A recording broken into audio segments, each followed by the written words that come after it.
Austraeoh by Imploding: Chapters 1 and 2.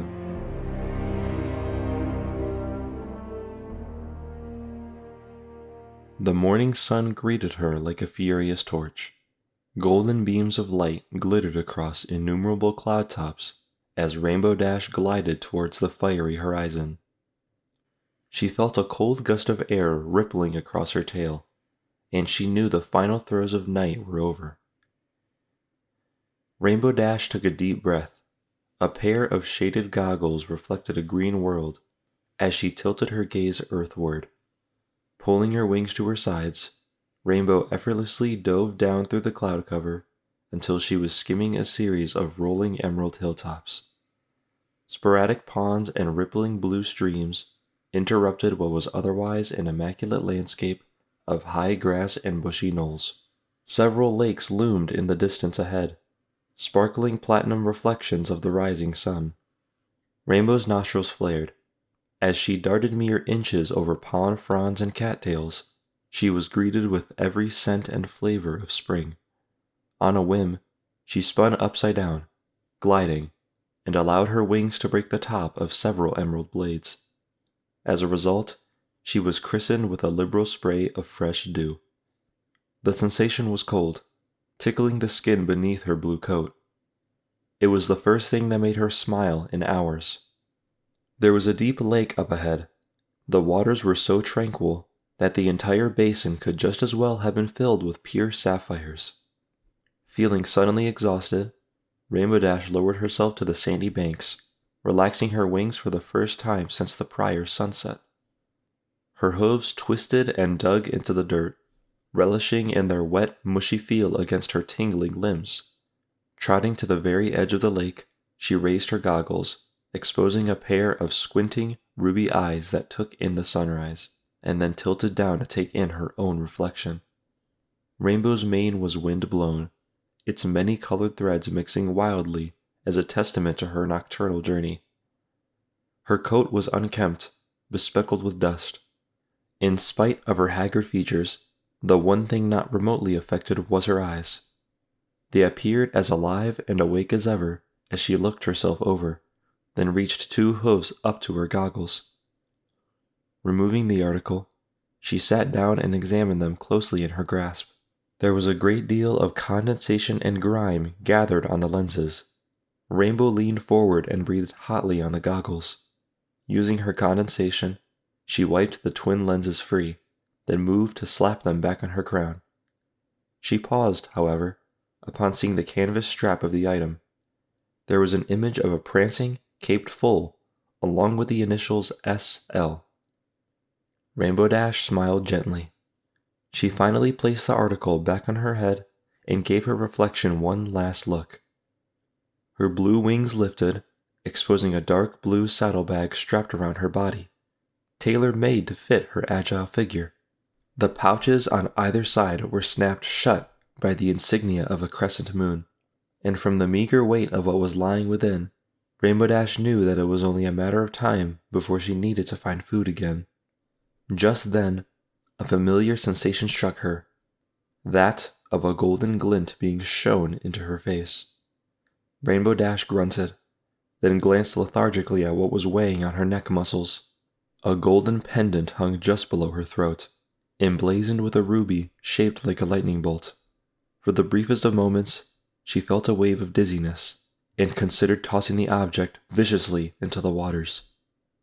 Instead, she sighed, gave her face one last look, and slammed her head full force into the surface of the pond. After a major dunking, Rainbow Dash flung her head straight up. She gasped as her wet mane filled the air with a wild splash of lake water. Reveling in the cold sting, she grinned devilishly, slipped her shaded goggles back down, and took off once more towards the sky, burning a straight path for the rising sun. The air bit harshly against her wet face. It served to remind her that she was alive.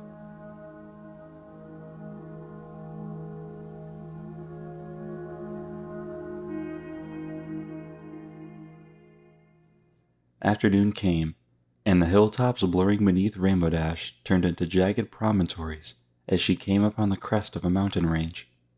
The sun was well overhead, approaching its peak climb over the globe of the sky.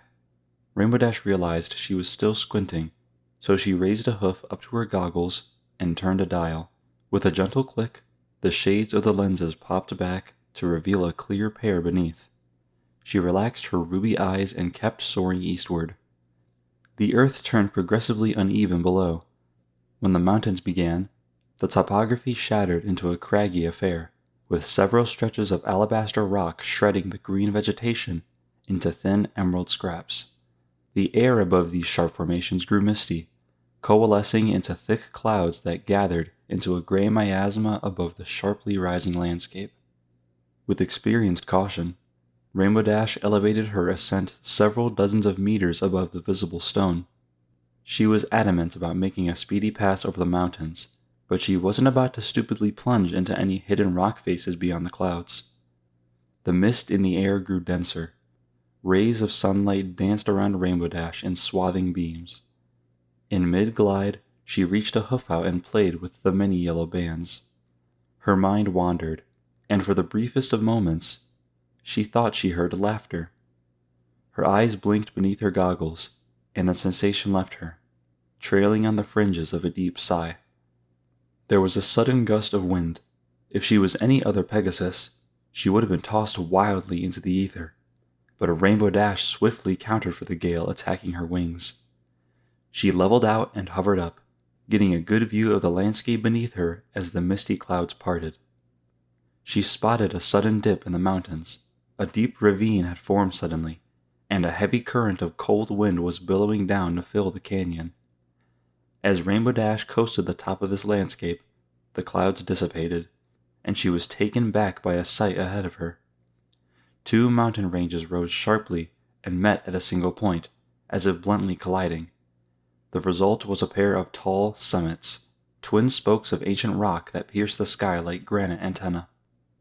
Rainbow Dash hovered in place, staring for a prolonged time at the image. She couldn't help but feel as if the twin peaks looked familiar. Bothered by her lapse in memory, she spun cyclonically through the mountainous currents until she found a dry plateau of pale rock to perch on.